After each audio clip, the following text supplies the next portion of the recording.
बचपन से ही, पिछले जन्म से ही भगवान की भक्ति करते आ रहे थे, लेकिन जैसे मार्गदर्शक मिलते हैं उन्हीं पर उठ हो जाते हैं।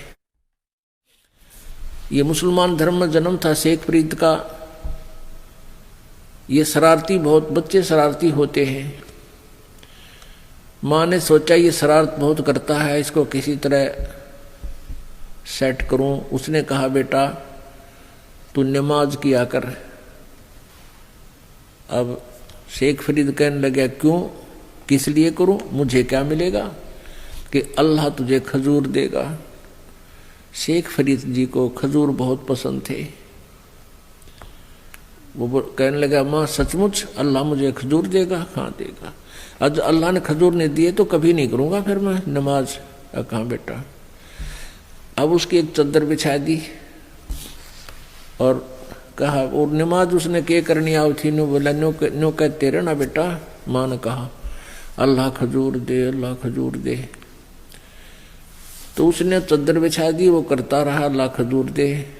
माँ ने इतना अपना जो घर का कार्य था, बर्तन साफ कर लिए, को लीपा पोती कर ली, और उसके एक पत्ते में लपेट कर थोड़े से खजूर, कोई वृक्ष के पत्ते में, पीपल के पत्ते में खजूर लपेट के और उसकी चद्दर के नीचे रखाई। अब जो माँ का काम हो लिया, जब ने कहा कि भाई शेख बेटा शेख फरीद, माता जी आजा अब नमाज बंद कर दे। अच्छा। तो भाग्य आया, कहने लगा माँ तू तो झूठ बोलती थी, अल्लाह ने खजूर तो दिए नहीं। चद्दर के ऐसे थोड़ा देते हैं भगवान, वो गुप्त देते हैं बेटा।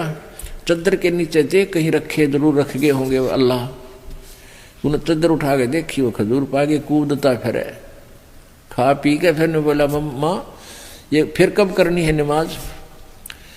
अब प्रतिदिन माता ऐसे ही कर दे, वो अपना खजूर खजूर करें, जा अल्लाह खजूर दे। माँ इतने काम कर ले, उसके नरे उलाने आया करते, वो पीछा छूटा। एक दिन वो खजूर रखड़े भूल गई चद्दर के नीचे, 5, 7, 10 दिन के बाद। और वो उठा तो माँ का ध्यान आया किसने, तो माँ ने कह दिया भाई ठीक है बंद कर दे भी नमाज। वो एकदम उठा, चद्दर उठाई, और माँ सोच गई का मैं खजूर रखना भूल गई। अरे ये ऐसा नालायक से कभी नमाज नहीं करे, कभी नहीं टकेगा, ना मेरी सुनेगा। बहुत चिंतित होगी। वो क्या देखती है कि खजूर खाता हुआ आ रहा है। माँ ने कहा बेटा ये खजूर कहाँ से लाया तू?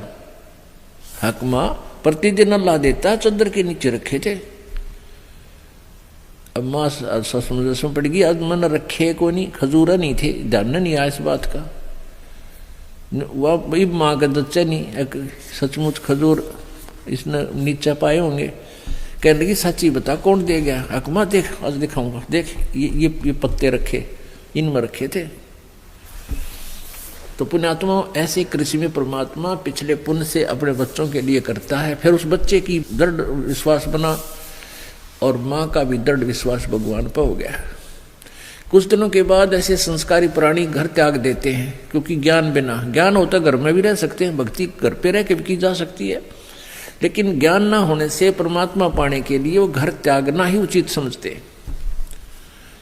अब कहते हैं आसमान से गिरा खजूर में अटका, वहां जाकर के बाहर भटक रहे थे तो परमात्मा पाने के लिए, तो उसने आगे एक तपस्वी संत मिल गया जिसका बहुत बोलबाला था, कुछ सिद्धियां थी उसके पास।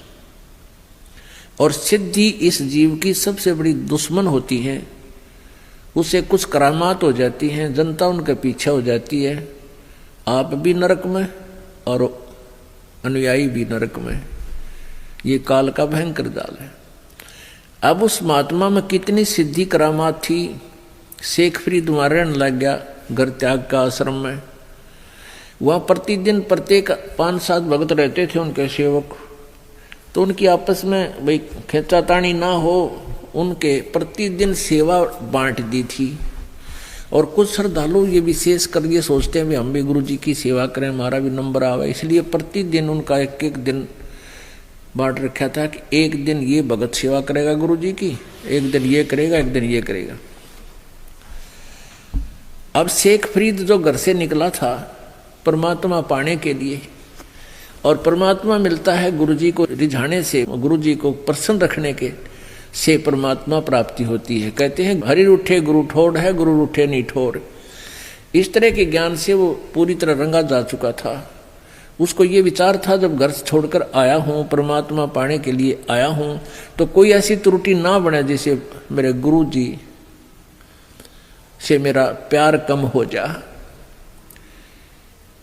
पुण्यात्मा विधान तो यही है, लेकिन नकली नकल करके इसको बिगाड़ देते हैं, श्रद्धालुओं को बर्बाद कर देते हैं। लेकिन श्रद्धालु तो उन्हीं को आधारित बनाकर अपनी क्रियाएं करते हैं।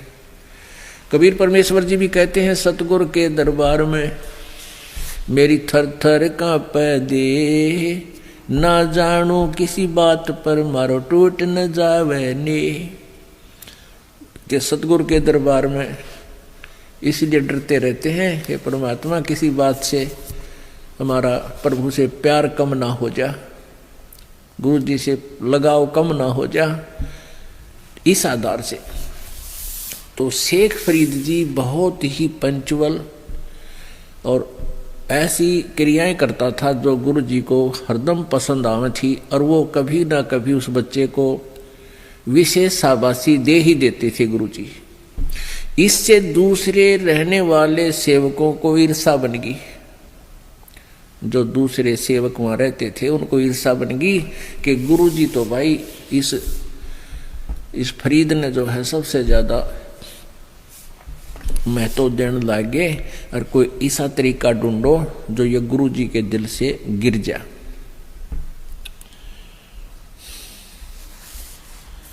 अब क्या किया कि वो प्रतिदिन वो उनका गुरुजी हुक्का पिया करता। अब एक ही भगत की सारी ड्यूटी होया करती, उस दिन कपड़े भी धोएगा, उनका खाना भी बनावेगा, हुक्का भी भरेगा, आग बनावेगा, दोनों टाइम जब भी जितनी बार खाना खावे। तो वो गुरुजी जो था खाना खाने के तुरंत बाद हुक्के की डिमांड करता था। अगर कोई 5-7 मिनट लेट हो जाता, 10 मिनट, तो उस सेवक ने डंडा पीटा करता। इतना क्रोधी था, क्योंकि तपस्वी में तामस ज्यादा होता है। वो तपस्या को ही आधार बताया करता था, और स्वयं भी तपस्या करके ही ये कुछ सिद्धियां प्राप्त किए हुए था वो गुरु उनका शेख फरीद जी का। तो एक दिन वर्षा का मौसम था, वर्षा नहीं थी लेकिन मौसम चौमासे का था। अब शेख फरीद ने अग्नि जैसे खाना बनाया, अग्नि बन जाती है, उसमें और लकड़ी लगा के हुक्का भरने के योग्य अग्नि तैयार कर ली। वो पहले कर लेते थे, फिर खाना खिलाने जाते थे। खाना खिलाते ही हुक्के की चलम ला करके आँखों डाल कर हुक्का भर कर गुरु जी को दे देते थे। शेख फरीद को तो पता था, अपनी तरफ से उसने आग बनाकर रखी हुई थी कि अभी खाना खिलाते ही आराम से हुक्का भर कर दे दूंगा। उधर से उनके दूसरे जो शिष्य भाई थे, गुरु भाई थे, उन्होंने वो अग्नि बुझा दी जो हुक्का भरने वाली थी। अब शेख फरीद तो खाना खुना खिला के आराम से बर्तन साफ करके फिर हुक्का भरना चला।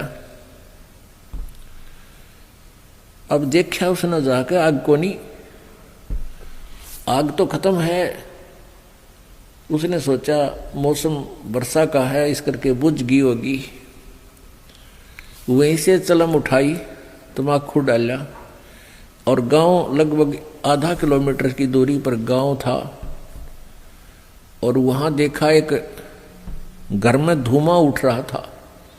दौड़ा दौड़ा गया, और वो माई क्या कर रही थी कि लकड़ियां लगा रही थी, धुआं ऐसे फूंक मार रही थी, फू फू, आंखों में धुआं बढ़ रहा था, आंखों में आंसू आ रही थी, दुखी हो रही थी। आग बढ़ा नहीं थी क्योंकि मौसम वर्षा का, आग जल नहीं रही थी।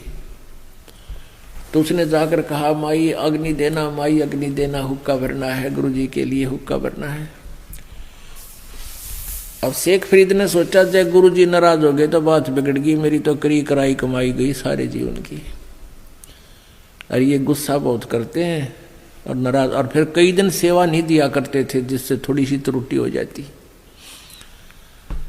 तो माई के पास जाके कमाई अग्नि देना, माई अग्नि देना। माई कहने लगी आँख फोड़वा ले जब मिल लेगी अग्नि, हैं आँख फोड़ ले जब मिल लेगी अग्नि। मेरी तो आँख फूट गई और धूमे में। वह कहते नहीं थी मैं धूमे में आँख फूट गई, तो भी फोड़वा ले धूमे में जब मिल रहा अग्नि। यानी तू बना क्यों ना ली तेने वहां पर अपनी अग्नि।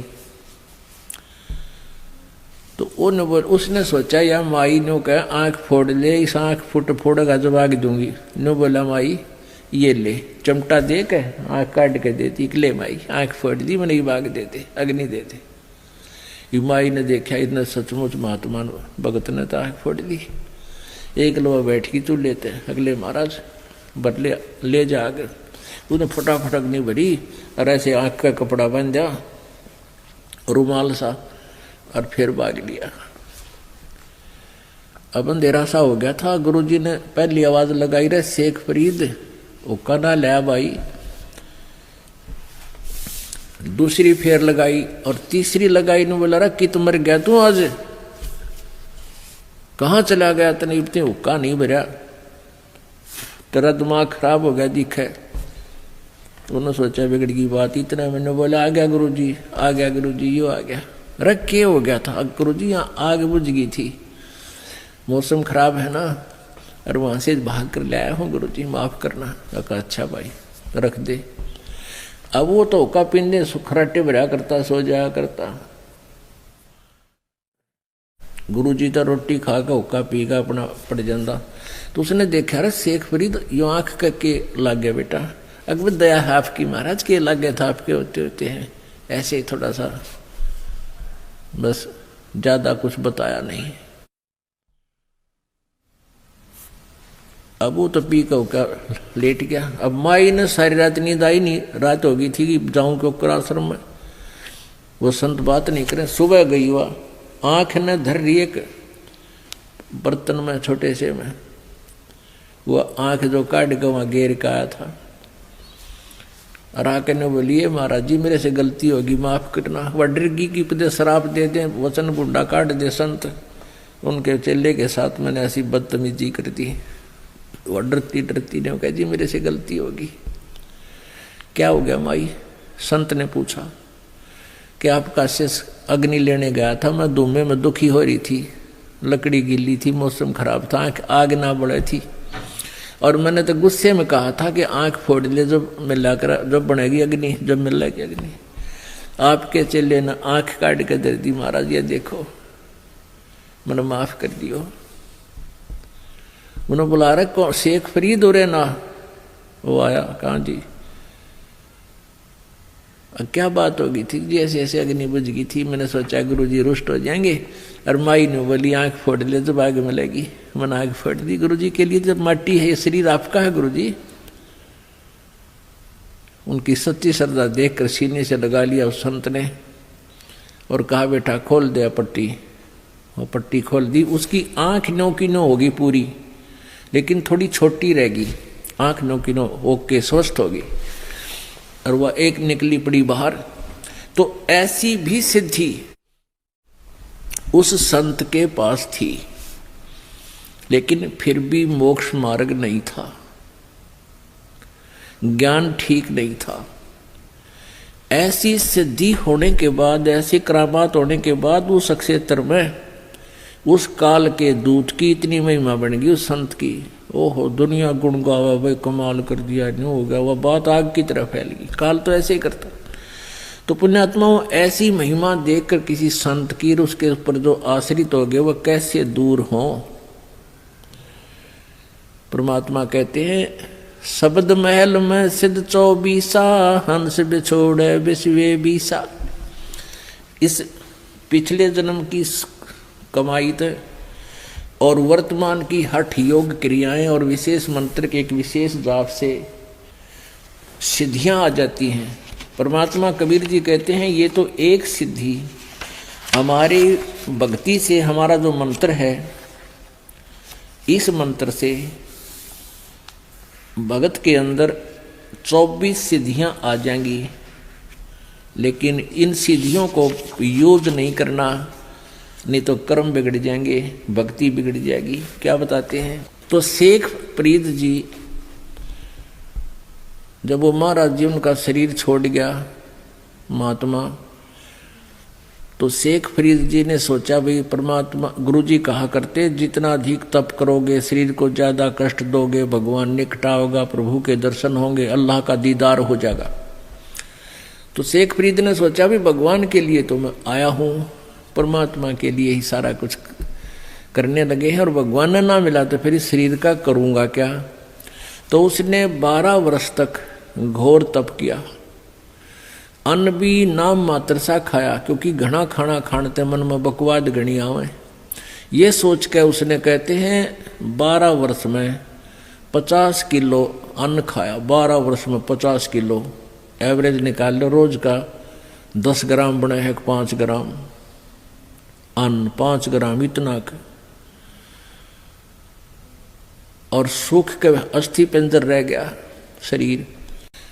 तो उसने देखा कि बाहर अगर बैठता हूं तो कौवे आ जाते हैं, आंखें निकाल लेते हैं, मांस तो था ही नहीं। तो एक बार ऐसे बाहर लेटा हुआ था, कौवे आ गए, माथे पर बैठ गए, मर्त जान के, क्यों तो मरा पड़ा है, इतना वीक हो गए थे शारीरिक। और कहीं तन पर मांस दिखाई नहीं दिया। आंख दिख सोची, कौव्या ने सोची आंख निकाल ले इसकी मुर्दे की। तब शेख फरीद ने हाथ हिलाया, हाथ जोड़ कर बोला भाई कौव्यो मेरी आंखें मत खाओ, मेरे शरीर पर कहीं मांस शेष हो उसने चुन चुन कर खा लो भाई, मेरी आंख छोड़ दो, हो सकता है मुझे परमात्मा के दर्शन हो जाए, मैं उन्हें देखना चाहता हूँ। प्रभु के दर्शन करने के लिए मेरी आंख छोड़ दो, मेरे शरीर पर से जो मांस बचा उसने खा लो तुम, मैं मना नहीं करता। इतना कहकर रोने लगी।